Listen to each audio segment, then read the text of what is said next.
Although Wu Jianren sees great hope in literature and its function, we have to concede that his writings and his representation of life are bereft of hope. What causes the incongruity between his belief and his writings, and what is the deeper cause of the sense of hopelessness? We need to examine the particular worldview illustrated in Wu Jianren's satire and that of the scholars.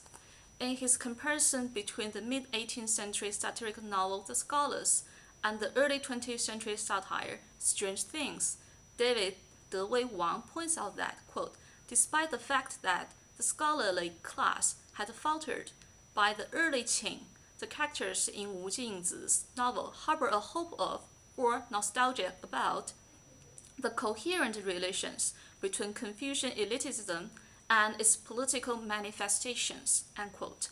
What distinguishes Wu Jianren's satiric exposé from the scholars is not that they are created according to different referential frames, but rather that late-Qing exposé reveals a despairing truth that the collapsed world system is beyond restoration.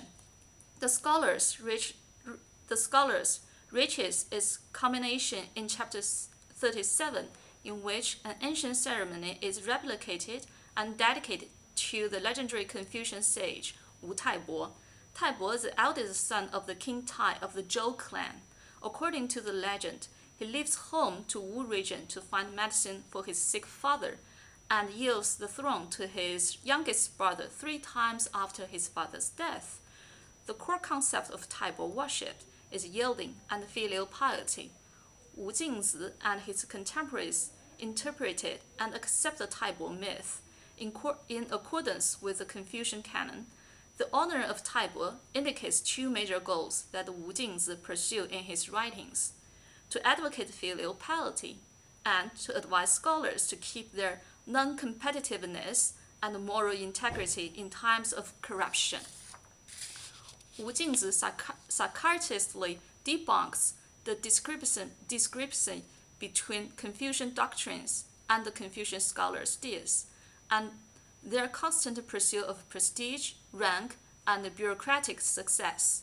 He also sets Confucian role models for educative purpose, such as Taibo, the legendary Confucian sage; Wang Nian, the ideal Confucian scholar in history; Yu Yude, the present-day model Confucian scholar official; Wu Xiaozi, a living filial son, and many other lesser heroes.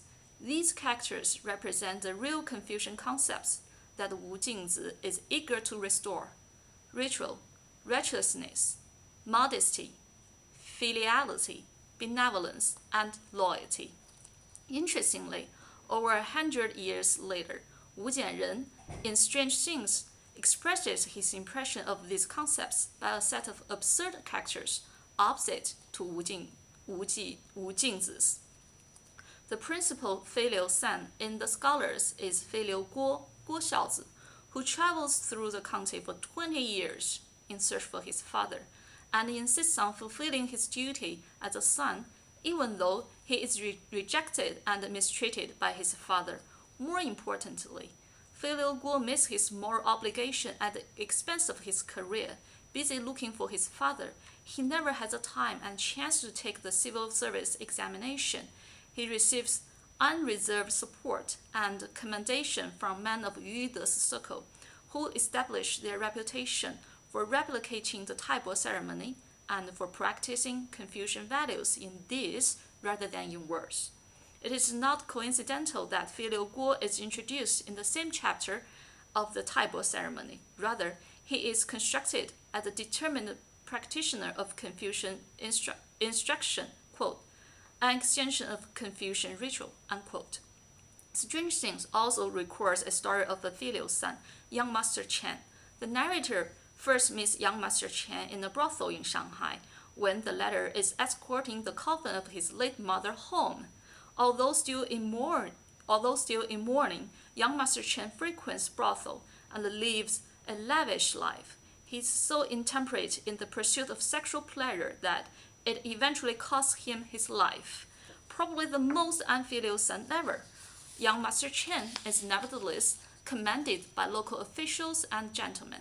More ironically, an honorable title, filial son, is conferred on him. According to the long obituary notice, he is widely admired because he refuses to go home to take the provincial exam in order to attend his father, who holds an official position in a frontier province. His disgraceful death is reconstructed as the result of a devastated son's determination to die for his deceased mother. Wu Jingzi uses his satiric writing to reveal the incongruity between Confucian ideas and the disappointing reality, whereas Wu Jianren's writing harshly censures the falseness of Confucianism and the Confucian narrative. In a time when anything is exchangeable for profit, Confucian values are merely molds that produce beautiful medals to decorate the wealth, the privileged, or the powerful. In Wu Jianren's world, Confucian values are not only distorted and manipulated to whitewash moral transgression, but also used by profit seekers to facilitate their inhuman schemes. Take the principal villain, Gou Cai, for instance. Gou Cai's daughter-in-law follows the rule of Confucian rectitude and remains a chaste widow after her husband passes away, but soon an outrageous scheme against her is carried out. Gou Cai plans to give her as a gift to the viceroy in hope of regaining official favor after his dismissal from the office.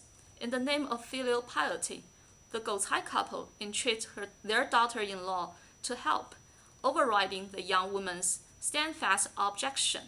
Gou Cai's daughter-in-law at last resigns herself to fate and becomes the viceroy's concubine.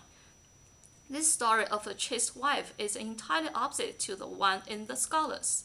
In the Scholars, like an ideal chaste wife, Wang insists on dying for her deceased husband, which brings her own parents and her parents-in-law great sorrow. Although she gained the glorified reputation of being a chaste wife, her cause is in fact quite a poignant one, in that her parents already have a widowed daughter to support, and she does not want to be a financial burden to anyone anymore. Her family takes pains to persuade the young woman to abandon her plan, just as Gou Cai couple beseeches their daughter-in-law. But the nature of these two acts of persuasion are in conflict with each other. The former, a realization of Confucian benevolence and altruism, while the latter is a fundamental destruction of the Confucian value. Wu Jingzi's satiric attack on contemporary scholars and literacy is supported by his belief in the educative function of Confucian ritual and the new life that the worship of ancient sage Taibo may bring to the literary community. But Wu Jianren fundamentally questions Confucian historiography. Hearing that young Master Chen is about to be registered as filial son, Wu Jizhi, the good man under Wu Jianren's pen, offers a parallel example of Fang Xiaoru, the orthodox Confucian scholar of the Ming dynasty, in order to show the essential falseness of the world. Fang Xiaoru was the mentor of Jianwen Emperor of the Ming dynasty when the Prince of Yan usurped the throne as the Yongle Emperor. Fang Xiaoru was executed for his loyalty to the Jianwen Emperor. He therefore was universally accepted as a symbol of loyalty and uprightness by later generations. According to the legend of Fang Xiaoru, after his death, a stone was deeply soaked by his blood and turned into crimson. But Wu Jizhi remarks defiantly, quote, "It's actually a piece of red marble, but since everyone wants to believe it's true, there's nothing we can do but to follow, never thinking about exposing it," unquote. He further doubts the authenticity of classics and the histories, claiming that Confucian classics are no more reliable than novels. Through his main character Wu Jizhi, Wu Jianren not only casts doubts on the authenticity of history, but also on the canonical narrative of Confucian writing and sages, which discredits the legitimacy of existing mores and moral exemplars in history. Wu Jianren's regret, quote, "The world is a swindle," unquote, is indicative of the fundamental collapse of the traditional values and worldview. One finds no cognitive or ethical frame against which the strange world can be measured.